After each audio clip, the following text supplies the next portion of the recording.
Tentang bahaya istidraj. Apa istidraj? Bagaimana bentuk-bentuk istidraj?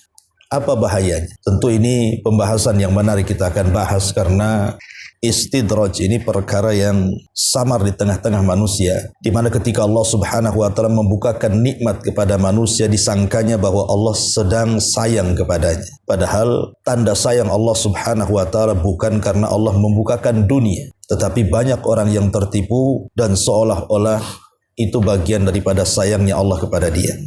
Dalam sebuah hadis yang dikeluarkan Al-Imam At-Tirmidzi, dan hadis ini juga dihasankan oleh sebagian para ulama, Nabi SAW mengatakan, ma yazalul bala bil mu'min wal mu'minati fi nafsihi wa waladihi wa malihi hatta yalqallaha ta'ala wa ma alaihi khati'ah. Kata Rasul, akan senantiasa ujian itu menimpa seorang mukmin laki-laki atau seorang mukmin wanita, baik pada jiwanya, pada anaknya, pada hartanya, sampai betul-betul dia akan menghadap Allah dan tidak ada sedikit pun dosa yang dihadapkannya.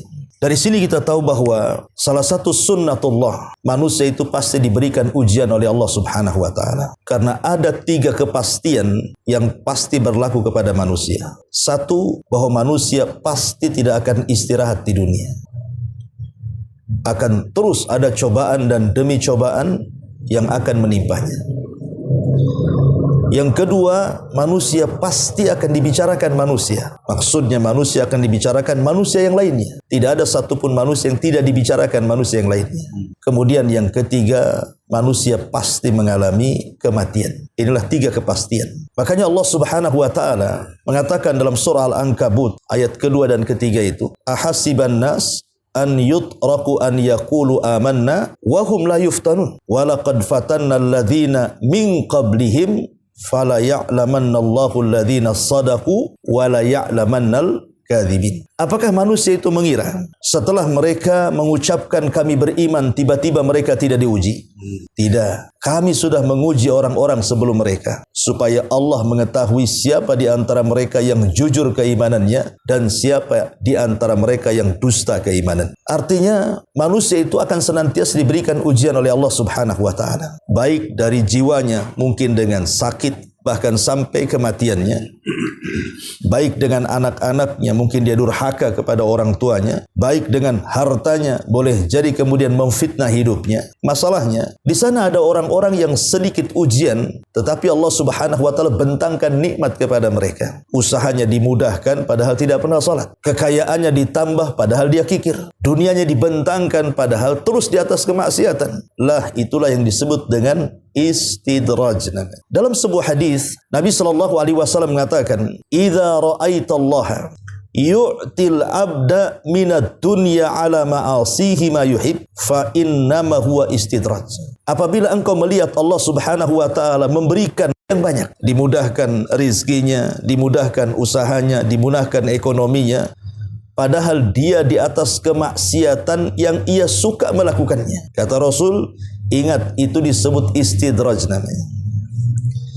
Kemudian Nabi SAW membacakan satu firman Allah Azza wa Jalla, surah Al-An'am ayat 44. Apa kata Allah? Falamma nasu ma dzukkiru bih fatahna alaihim abwaba kulla syai'in hatta idza farihu bima utu akhadnahum baghtatan faidahum mublisun. Maka tatkala mereka melupakan peringatan yang telah diberikan Allah kepada mereka, diperintah itu malah pula mengerjakan. Lupa mereka bahwa di sana ada perintah, ada larangan. Maka kami pun akan buka semua pintu-pintu kesenangan kepada mereka. Orang-orang yang lupa itu. Sehingga apabila mereka di atas kegembiraan dengan dunia yang dicapai mereka, tiba-tiba azab datang sekonyong-konyong kepada mereka, maka mereka pun terdiam putus asa. Lihat bagaimana ayat ini menjelaskan.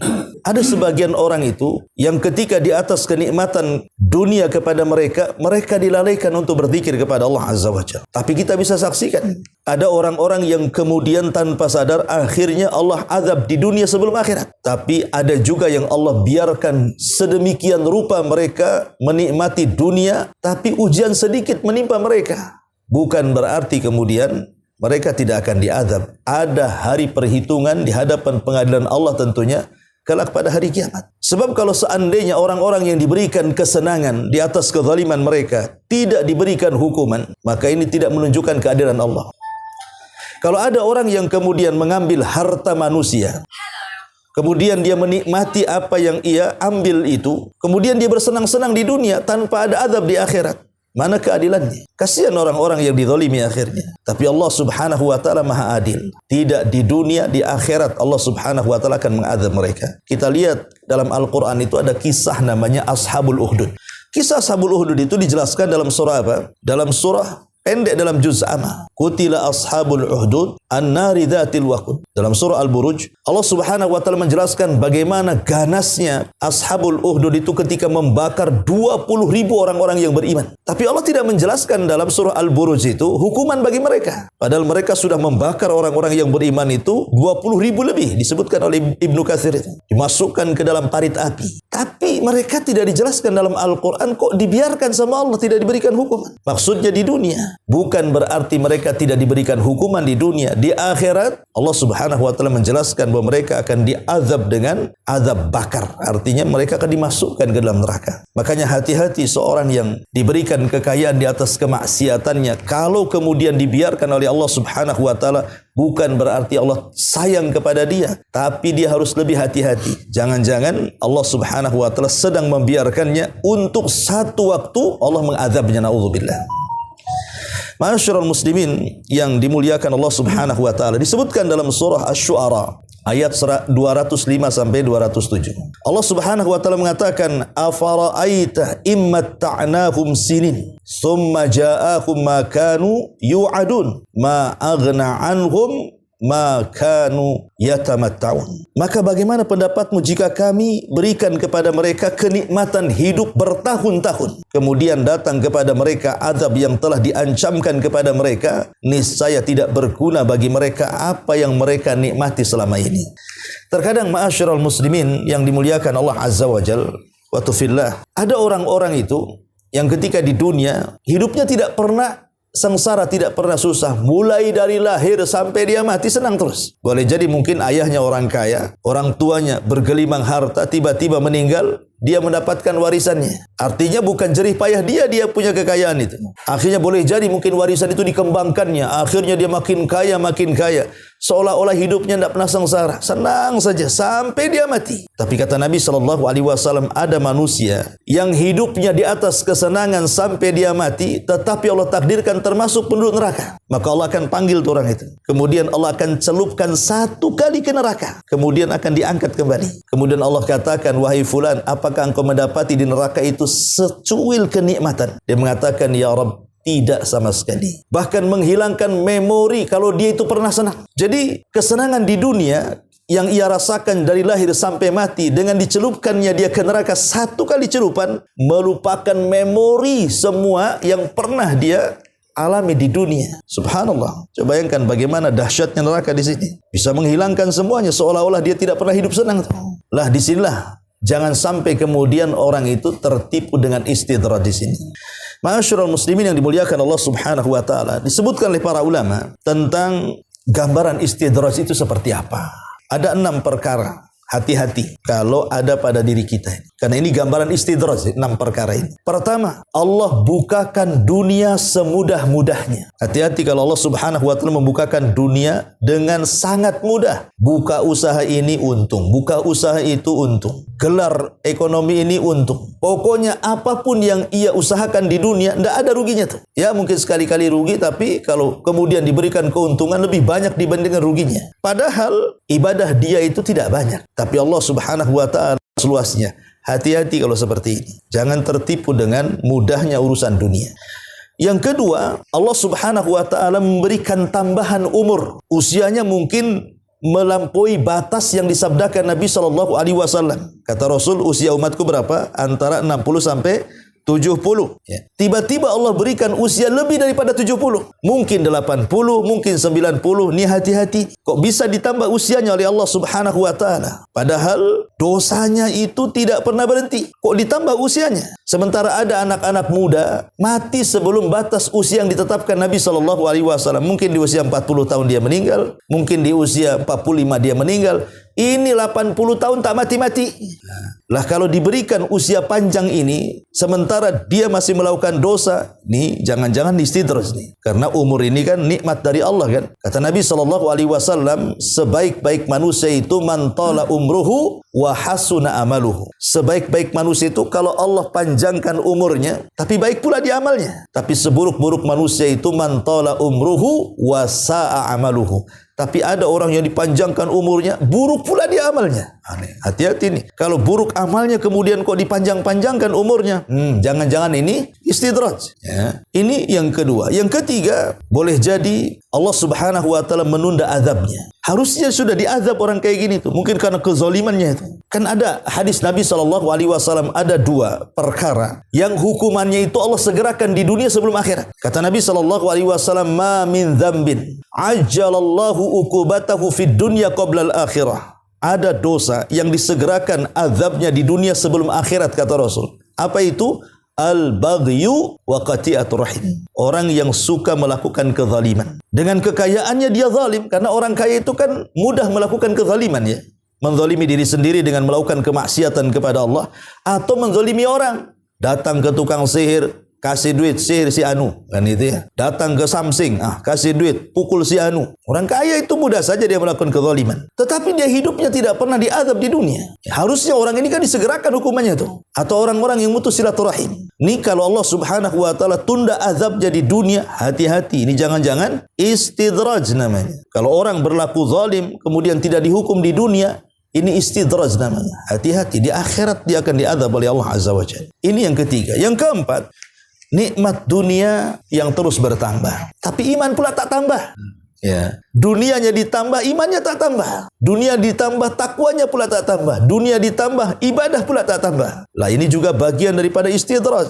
Atau orang Allah mudahkan hidupnya, padahal maksiat tidak berhenti. Atau boleh jadi dilancarkan rizkinya, padahal dia kikir, bakhil, sombong, tetapi seolah-olah bertambah dan bertambah rizkinya. Padahal Nabi SAW mengatakan dalam setiap hari Allah mengutus malaikat kan, mendoakan di pagi hari itu. Siapa yang infak Allah tambah, siapa yang kikir Allah tahan hartanya.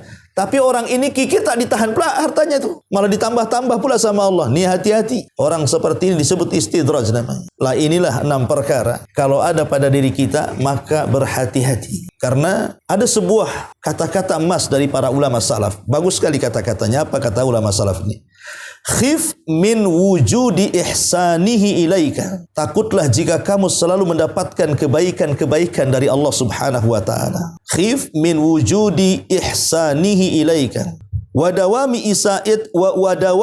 isa'atika ma'ahu an yakuna dzalika istidrajan. Sedangkan kamu tetap dalam kemaksiatan, jangan sampai kenikmatan itu justru menjadikan istidraj dari Allah. Kata ulama, takutlah kalau Allah Subhanahu wa taala terus ngasih kebaikannya, ngasih dunia, mudah usahanya. Justru kata para ulama, takutlah kamu kalau Allah terus berbuat baik kepada kita, sementara kita berbuat jahat kepada Allah. Jangan-jangan ini istidraj. Karena begini di masyarakat ya, kadang orang awam itu, dan saya pernah mendengar ucapan mereka itu. Jadi kalau seandainya Allah Subhanahu wa taala memudahkan usahanya, akhirnya dia kaya raya, seolah-olah itu tanda Allah sayang kepada dia, kata.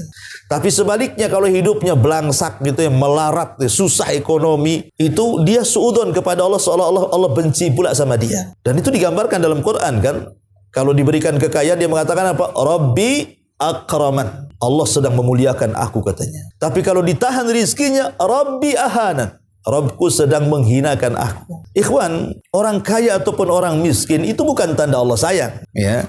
Karena namanya kekayaan itu bersyarikat masalahnya. Orang mukmin bisa kaya, orang kafir bisa kaya. Tanda sayang dari mana? Ya. Sulaiman kaya, Qarun juga kaya. Apakah kemudian Qarun dicintai Allah? Kan tidak juga. Kalau Allah cintai, kenapa Qarun dimasukkan neraka? Jadi kekayaan dunia ini bersyarikat antara mukmin kafir, bahkan antara manusia dan binatang. Jadi apa yang dibanggakan dengan kekayaan? Toh juga berserikat semuanya. Makanya itu bukan tanda sayang. Boleh jadi itu tanda istidraj. Allah sedang menyuapi kita dengan kekayaan, sementara kita tidak paham bahwa itu adalah istidraj. Akhirnya hidupnya celaka. Ma'asyiral muslimin yang dimuliakan Allah Azza wa Jalla. Pertanyaan pun muncul. Kenapa Allah berikan istidraj coba? Kenapa Allah itu biarkan si fulan itu jadi kaya terus makin kaya, yang miskin pula makin miskin? Kenapa Allah Subhanahu wa taala membuat mereka seperti itu?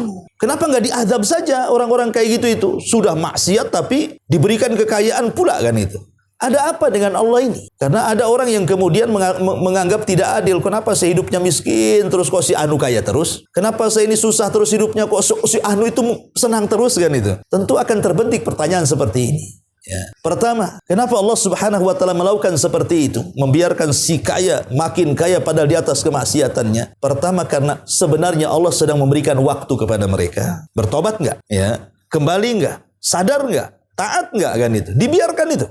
Yang kedua, sengaja Allah Subhanahu wa taala menumpuk-numpuk dosanya. Jadi tumpuk-tumpuk dosanya itu sampai pada waktunya dosa itu yang akan membinasakannya. Atau yang ketiga, sengaja Allah menyesatkannya sesuai dengan keinginannya. Kan Allah sudah berikan jalan nih, ini jalan yang baik. Dia memilih jalan yang tidak baik, itu kan kehendak dia. Tetapi ingat Allah Subhanahu wa taala katakan apa? Falamma zagu azagallah. Kalau mereka berpaling, Allah palingkan sekalian. Nuwallihi ma tawalla. Kami palingkan sesuai dengan selera mereka berpaling. Jadi Allah Subhanahu wa taala membiarkan mereka seperti itu karena keinginan mereka untuk berpaling dan keinginan mereka untuk tidak tobat dan keinginan mereka untuk mengikuti hawa nafsu. Makanya kenapa Allah Subhanahu wa taala biarkan mereka seperti itu.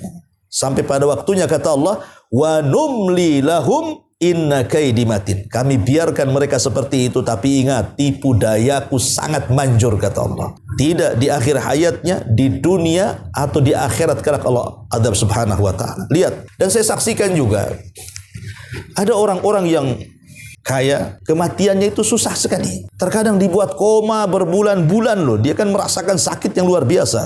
Terkadang dibuat hidupnya itu susah di akhir hayatnya. Dia tidak bisa menikmati kekayaannya. Sekarang begini, kalau dari muda ya, antum mencari harta. Kemudian setelah tua kaya raya, tiba-tiba Allah Subhanahu wa taala kasih penyakit yang dia tidak bisa memanfaatkan kekayaannya. Contoh dia kena stroke, kemudian terbaring, kemudian di kursi roda, padahal mobilnya bagus, rumahnya luas, tamannya indah. Apa ini nikmati coba? Jalan ke taman rumahnya aja tak bisa. Mau makan aja disuapi. Lalu apa gunanya menumpuk-numpukan kekayaan kalau seandainya sudah tua tidak bisa menikmati kan begitu? Itu namanya menyiksa diri namanya. Itu di dunia ada orang kaya itu yang tidak bisa menikmati kekayaannya loh. Bagaimana di akhirat coba? Dia akan ditanya dua soalan. Dari mana kau dapati? Kemana pula kau belanjakan?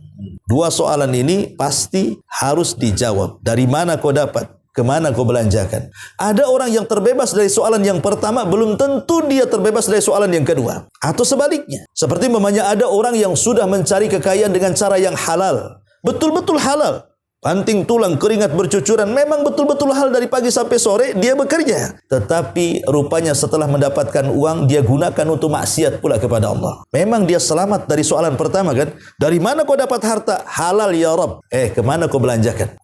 Untuk zina, judi online, ya, apalagi khamar, mabuk dan begitu seterusnya. Berarti dia tidak akan selamat dari soalan yang kedua. Ataupun sebaliknya, mungkin dia mengambil dengan cara yang culas, dengan cara yang curang, tapi niatnya baik untuk menghidupi keluarganya, untuk berderma kepada orang-orang yang memang membutuhkan. Dakwah dan begitu seterusnya. Memang dia selamat dari soalan yang kedua, tapi dia tidak selamat dari soalan pertama kan? Dari mana kau dapat harta itu? Ya. Oh, hasil judi ya Rabb kan itu. Kemana kau belanjakan? Bangun masjid ya Rabb. Memang bagus tuh bangun masjidnya, tapi dari mananya itu juga perlu dijawab. Tapi walaupun demikian, yang namanya harta haram itu tidak akan diterima oleh Allah Subhanahu wa taala. Karena Allah itu jamil yuhibbul jamal. Innallaha thayyibun la yaqbalu illa thayyiban. Allah itu baik, tidak mungkin menerima kecuali yang baik-baik. Ya, umpamanya kayak cerita siapa itu? Robin Hood, ya kan? Dia mencuri, kasih fuqara kan?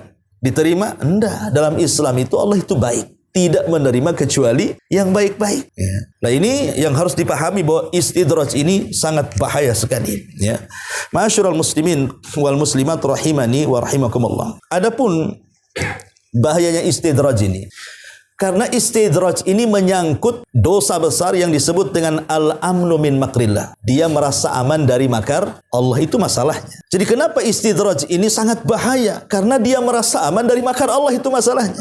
Sementara aman dari makar Allah ini madaratnya besar. Pertama, orang yang merasa aman dari azab dan makar Allah itu, maka dia menjadikan orang itu lalai untuk melakukan ketaatan. Orang kalau merasa aman dari makar Allah, dia akan merasa aman, sehingga tidak ibadah pun tidak ada masalah. Toh juga sehat-sehat saja. Si anu tuh yang suka sholat tuh sakit banyak tuh, asam uratnya, kolesterolnya, darah tingginya numpuk tuh. Nah, saya tak sholat sehat-sehat tuh. Akhirnya apa? Baik tak sholat katanya. Orang itu sholat banyak penyakit pula. Itu gara-gara aman dari makar Allah tuh.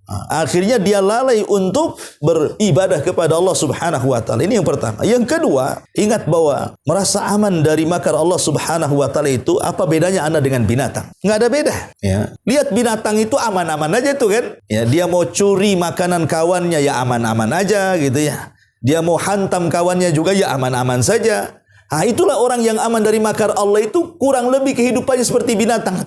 Kepikiran, wah nanti Allah akan balas dan dahak. Ya. Kalau dia sakiti orang itu, dia senang-senang saja. Kenapa? Dia tidak terpikir bahwa Allah akan membalas itu kezaliman dia. Lalu apa bedanya Anda dengan binatang? Ya. Kemudian yang ketiga, aman dari makar Allah ini kata Allah, termasuk orang-orang yang rugi, termasuk orang-orang yang kafir, bahkan termasuk dosa besar. Ada sebuah ayat dalam Al-Quran, Allah Subhanahu wa taala mengatakan, afa amina ahlul qura an ya'tiyahum ba'suna bayatan wa hum naimun. Awa amina ahlul qura an ya'tiyahum ba'suna dhuhan wa hum yal'abun. Afa aminu makrallah wa fala ya'manu makrallahi illal qaumul khasirun. Apa kata Allah? Apakah penduduk negeri itu merasa aman ketika datang azab kami di waktu malam sementara mereka sedang tidur? Apakah mereka merasa aman penduduk negeri itu ketika kami datangkan azab di waktu duha sementara mereka sedang bermain-main? Apakah mereka aman dari makar Allah? Dan tidaklah orang yang merasa aman dari makar Allah kecuali orang-orang yang rugi, kata Allah. Kita lihat di negeri Indonesia ya. Ya, kalau antum di Singapura mungkin jarang lah dengar musibah-musibah itu kan. Tapi di negeri saya di Indonesia ini macam-macam musibah itu. Ada tsunami, ada gempa, ada angin puting beliung dan angin-angin yang lainnya. Ada banjir. Dan itu tidak sedikit makan korban. Bukan 1-2 orang yang mati, bahkan sampai ribuan orang mati. Saya perhatikan bencana ini yang Allah timpakan di negeri Indonesia ini. Itu kebanyakan di malam hari. Itu kebanyakan di malam hari atau mendekati subuh tuh. Seperti tsunami, gempa itu. Kenapa Allah Subhanahu wa taala buat seperti itu coba? Yang membuat manusia tidak persiapan. Tahu-tahu datang gempa. Tahu-tahu datang angin. Tahu-tahu datang banjir. Kenapa selalunya malam gitu kan? Inilah jawaban Al-Quran inilah. Bahwa manusia itu jangan pernah lalai. Allah bisa saja mengirimkan bencana sekonyong-konyong tanpa mereka sadari. Di saat itulah mereka belum bertobat, tiba-tiba Allah cabut nyawanya. Ini kan bahaya istidraj namanya. Nah inilah kalau sudah aman dari makar Allah ketika datang musibah seperti ini yang kita takutkan. Kalau seandainya kita meninggal di atas su'ul khatimah, na'udzubillah summa na'udzubillah. Ma'asyiral muslimin yang dimuliakan Allah Subhanahu wa taala. Manusia yang sedang istidraj ini hakikatnya dia tertipu dengan dunia sebenarnya. Lah sementara dunia sendiri, kata para ulama disebutkan tentang hakikat dunia itu. Dunia ini banyak kerusakannya, ikhwan. Salah satunya disebutkan asbab min asbabi wuku'i ilal ma'asi. Ulama mengatakan bahwa dunia ini sirutugian, rahasia bejatnya orang. Rahasia jahatnya orang itu karena dunia. Karena rata-rata orang-orang yang diberikan dunia biasanya mereka mudah untuk maksiat kepada Allah. Kenapa demikian coba? Ya gimana tidak maksiat ahli dunia itu? Wasilah maksiat di tangan dia, ya kan? Sekarang kebanyakan maksiat itu kan pakai uang. Pakai uang kebanyakan maksiat kan? Beli khamar pakai uang, zina pakai uang, judi pakai uang. Semua pakai uang, menzalimi orang aja pakai uang. Sehingga dunia itu wasilah kejahatan. Makanya wajar kalau ulama mengatakan bahwa dunia itu sirutugian, rahasia jahatnya orang itu karena dunia tuh. Dan itu disebutkan dalam Quran kan, kalla innal insana la yatgha an ra'ahu stagna. Ya. Sekali-kali manusia itu janganlah melampaui batas kalau dunia dibentangkan kepadanya. Karena umumnya kalau dunia sudah dibentangkan, kebanyakan melampaui batas kecuali Allah yang rahmati orang itu. Contoh umpamanya dalam Al-Quran saja ya. Kisah Qarun. Ya. Anda tahu bahwa Qarun itu bukan orang biasa. Qarun itu orang soleh. Bahkan disebutkan dia seorang munawir. Wajahnya penuh dengan cahaya. Kenapa? Karena dia pakar pembaca Taurat. Jadi Qarun itu kalau baca Taurat, indah suaranya. Kalau di zaman sekarang lah qori-qori itulah ya, yang diundang sini suruh ngaji, suaranya melengking indah. Lah Qarun seperti itu, diundang kemana-mana untuk membaca Taurat tuh. Saking indah suaranya si Qarun tuh. Tapi hidupnya miskin. Ya. Sampai satu hari dia datang kepada Nabi Musa agar didoakan kepada Allah supaya Allah berikan kecukupan kepada dia. Maka Nabi Musa pun mengajarkan banyak doa kepada Qarun. Akhirnya Qarun belakangan menguasai Ismul A'zam, nama Allah yang sangat agung, yang kalau berdoa dengan nama itu dikabulkan keinginannya. Sejak itulah Qarun akhirnya terus berusaha, berusaha, akhirnya kekayaannya menambah sampai tidak ada manusia yang lebih kaya dibandingkan Qarun sejak zaman Qarun sampai hari ini. Siapa yang lebih kaya daripada Qarun? Kuncinya saja yang bawa orang ramai dan kuat-kuat. Itu kuncinya, belum gemboknya, belum pintunya, belum gudangnya, kuncinya loh ya. Kalau kita kunci kecil kan itu. Qarun kunci besar. Tetapi ketika Allah Subhanahu wa taala uji seperti itu, bukannya Qarun makin soleh. Ketika datang syariat zakat, Nabi Musa mengirim orang untuk meminta kekayaannya. Disinilah mulai sombongnya si Qarun itu. Dan mengatakan apa? Enak saja Nabi Musa ngambil-ngambil hartaku, katanya. Innama utituhu min ilmin indi. Ini kekayaan hasil jerih payah saya. Saya capek mencarinya. Ini kekayaan kata-kata Qarun ini menjadi simbol munculnya Qarun-Qarun yang lainnya sampai hari ini. Coba lihat, ketika ada orang kaya mengatakan, ya wajar saja saya kaya. Saya sekolah tinggi, S1, S2, S3, doktor, profesor. Masa profesor miskin? Kan itu. Ya wajar saja saya kaya. Saya ini pilot, saya dokter, saya ini pengusaha, saya ini bos, saya punya... Subhanallah. Ya. Seolah-olah kekayaan itu karena kecerdasan dia, karena title dia. Bukan, banyak orang miskin kaya juga. Artinya banyak miskin pendidikan. Kalau Allah bentangkan kekayaan, kaya juga. Di Surabaya itu ada orang kaya, dah sekolah. Kan itu. Sampai masuk nomor urut keberapa di sana itu. Dah sekolah. Anak buahnya itu yang S1, S2, S3 doktor itu. Bosnya itu tak sekolah itu. Artinya dari sini bahwa kekayaan itu bukan dilihat dari kecerdasan kan. Itu rizki dari Allah, itu kekayaan itu. Terkadang banyak orang yang sekolah tinggi pun tak kaya-kaya juga kan itu. Tapi banyak juga yang tidak sekolah kaya atau sebaliknya. Intinya bahwa kekayaan itu bukan karena kecerdasan kita. Kekayaan itu datang dari Allah Subhanahu wa taala. Cerdas ini sebab saja. Ya. Jangan kemudian disandarkan kekayaan itu kita yang dapati. Tidak, kekayaan itu anugerah dari Allah yang harus kita syukuri. Itu masalahnya. Ya. Jadi Qarun ini terkena istidraj. Maka kalau sekarang orang yang terkena penyakit istidraj, hakikatnya dia Qarun yang muncul di zaman sekarang itu. Karena dia merasa bahwa dunia sudah mengikatnya. Padahal dunia ini saya katakan tadi sebab terjerumusnya orang kepada kemaksiatan. Yang kedua, rata-rata permusuhan manusia. Baik antar keluarga, baik antar tetangga, baik antar kawan, ini biasanya masalah dunia. Musuhan itu masalah dunia. Keluarga, masalah waris. Betapa banyak orang perang gara-gara waris kan? Di negeri kita ini kalau lihat berita, di negeri saya di sini, Masya Allah, ada saja orang bunuh-bunuhan gara-gara waris. Yang lebih dia bunuh pemilik hartanya supaya cepat dapat waris. Dia bunuh bapaknya tuh, ya cepat dapat waris. Ada juga seperti ini. Ya kalau antara saudara yang dapat waris mungkin wajar kan, karena ingin dapat banyak, yang ini ingin dapat lebih. Ini dibunuh bapaknya supaya cepat warisannya keluar. Ingat dalam Islam, kalau dia membunuh pemilik waris, maka sampai kiamat dia tidak dapat waris. Memang begitu hukumannya. Ya, barang siapa yang membunuh ahli waris, pemilik harta warisan, maka selamanya ahli waris tidak akan dapat warisan sampai kiamat. Tapi ini terjadi kan? Atau mungkin antar tetangga hasad. Hasad, kenapa kok si Anu itu senang kali rumahnya, mudah pula ditingkat jadi 2, jadi 3. Akhirnya darahnya naik itu. Si Anu naik rumahnya, dia pula darah naik. Nah, kan satunya naik darah, satu naik rumah. Ya kan? Tengok pula dia beli kereta bagus pula kan gitu. Dia naik kereta, ini naik ambulan. Sakit. Nah, dibawa ke rumah sakit kan gitu. Karena naik darahnya. Darah tinggi akhirnya. Si Anu senang dia mati seteruk kan gitu. Kan inilah gara-gara seperti ini. Harta ini kan yang mengundang orang itu bermusuhan kan itu. Antar kawan, berbisnis umpamanya kan. Satu zalim dengan yang lainnya. Makanya Allah mengatakan apa? Wa inna katsiran minal khulata la yabghi ba'duhum ala la yabghi ba'duhum ba'dha. Kebanyakan orang yang berserikat dalam bisnis itu pasti ada yang zalim. Pasti ada yang zalim. Allah yang mengatakan seperti itu. Jadi kalau Anda ini 3-4 orang buat bisnis, ya, pasti ada yang zalim salah satunya. Mesti itu. Entah dia tidak amanah, entah dia berkhianat, entah dia bawa uang, entah ambil uang, mesti ada tuh. Makanya kadang-kadang orang tak mau berbisnis dengan orang kan, takutnya ditipu, takutnya kena zalim orang. Lah, ini semua gara-gara harta semuanya. Makanya kenapa orang-orang yang istidraj ini mereka tidak sadar mereka sedang membuat permusuhan sebenarnya. Ya, ma'asyiral muslimin yang dimuliakan Allah Azza wa Jalla, ya terkadang juga merubah segalanya. Dunia ini merubah segalanya. Dulunya istiqomah, ketika datang dunia hilang istiqomahnya. Makanya Umar bin Khattab radhiyallahu an ketika dihabarkan bahwa Baitul Maqdis sudah runtuh dan dia disuruh untuk mengambil kuncinya. Karena ketika itu para pembesar orang-orang Nasrani yang ada di Baitul Maqdis itu tidak mau memberikan kunci kecuali langsung kepada Umar. Sementara Umar ada di Madinah. Ya. Maka Abu Ubaidah bin Jarrah mengatakan kepada pengawalnya, kirim surat ini, bilang sama Amirul Mukminin, datanglah dia ke Syam. Datang Umar ke Syam.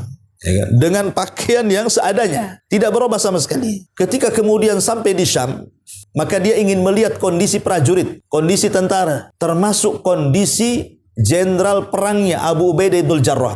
Masuklah dia ke tenda Abu Ubaidah bin Jarrah. Kagetlah Umar bin Khattab karena rupanya tidak ada barang-barang mewah. Tidak ada barang-barang yang ya layaknya seorang jenderal. Kalau sekarang jenderal mesti rumah bagus, kereta bagus kan itu ya. Ini tenda tak ada apa-apa. Sampai Umar mengatakan, apa yang dimakan Abu Ubaidah? Maka orang-orang mengatakan, apa yang kami makan dia makan. Maksudnya tidak ada beda antara prajurit dengan dia. Maka Umar pun menangis dan mengatakan, ya Abu Ubaidah, kulluna ghayyaratna dunya, katanya. Kami semua terubahkan dengan dunia, illa anta, kecuali kamu, katanya. Dunia merubah kami, tapi engkau kok tidak berubah dengan dunia, gitu maksudnya. Lah dunia ini, kata Umar bin Khattab, yang kita ambil petik hikmahnya adalah bisa merubah orang dunia ini. Kadang dulunya sholat, gara-gara dibentangkan tak sholat. Ya, dulunya rajin ke pengajian, gara-gara dunia tidak pun muncul lagi di pengajian. Dulunya istiqomah baik dengan orang, ketika dunia jadi orang paling jahat. Begitulah dunia bisa merubah segalanya. Makanya kemudian Nabi SAW sampai mengkhawatirkan, lihat bagaimana keganasan orang yang hubud dunia itu. Rasul mengkiaskan dengan 2 serigala yang memakan seekor domba yang bersendirian. Bagaimana kalau ada 2 serigala, kata Rasul, sedang lapar, tiba-tiba ada seekor domba yang keluar dari kawanannya. Sendiri dia. Pasti akan diterkam, dirobek, disobek, dimakan. Pasti akan ganas. Kata Rasul, kejahatan 2 serigala ini ketika makan domba ini belum seberapa, kata Rasul, daripada orang yang rakus dengan dunia. Ya. Kenapa? Ya kalau 2 serigala ini hanya membunuh 1 ekor kambing saja, kalau sudah kenyang selesai. Ya. Tetapi orang yang hubud dunia nggak akan selesai. Walaupun dia sudah mendolimi 1 orang, dia akan dolimi yang lainnya. Dia akan mendolimi yang lainnya. Dia akan mendolimi, dan begitu seterusnya tuh. Itulah Nabi SAW mempermisalkan bagaimana bahayanya hubud dunia, dan itu diakibatkan daripada al-istidraj tadi. Di sinilah maka pandai-pandailah bersyukur kepada Allah Subhanahu wa taala kalau Allah berikan nikmat kepada kita. Minimalnya bersyukur itu ada beberapa rukun ya untuk mengakhiri kajian kita. Pertama, bahwa kita harus menasabkan nikmat itu datang dari Allah. Jangan seperti Qarun, dia menasabkan nikmat itu datang dari diri dia. Yang kedua, jangan sampai nikmat itu dibelanjakan kepada selain Allah, tapi belanjakanlah di jalan Allah Subhanahu wa taala. Kemudian yang ketiga, bahwa nikmat itu betul-betul digunakan dalam rangka ketaatan kepada Allah Subhanahu wa taala. Diberikan usia panjang ya untuk ibadah, diberikan harta ya untuk membantu saudaranya, diberikan apapun dari kenikmatan dunia ini, maka jangan sampai terlalaikan, karena bagaimanapun dunia ini bisa menipu seseorang dan bisa menjadikan jahatnya seseorang dan bisa menjadikan dia tanpa sadar diseret oleh Allah Subhanahu wa taala ke dalam jahannam.